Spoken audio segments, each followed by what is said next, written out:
Beban subsidi dan harga minyak. Perbandingan dua era, kegagalan Anwar Ibrahim. Nisbah subsidi kepada bajet 2026. Anwar Ibrahim sebagai PMX, RM50 bilion bersamaan 8.8% daripada keseluruhan bajet RM470 bilion.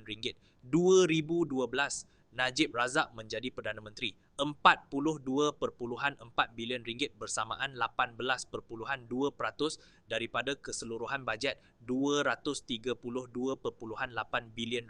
Beban relatif subsidi pada 2012 lebih 2 kali ganda berat. Harga bahan api tahun 2012, RON 95 bersamaan RM1.90, diesel bersamaan RM1.80 ketika minyak mentah Brent lebih kurang $112 Amerika satu tong.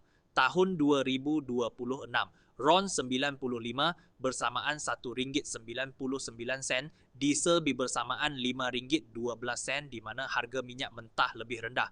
Kenaikan diesel kini menekan kos logistik dan harga barang. Pendekatan komunikasi Najib Razak di tahun 2012 tidak berbangga harga murah, tidak merungut beban subsidi. Sebaliknya perkenal BRIM tanpa cukai baharu. Anwar Ibrahim di tahun 2026 ulang naratif harga paling murah di dunia sambil mengadu subsidi terlalu besar. Ironi politik 2012, Anwar Ibrahim tuntut RON 95 diturunkan ke RM1.50 walaupun subsidi lebih tinggi.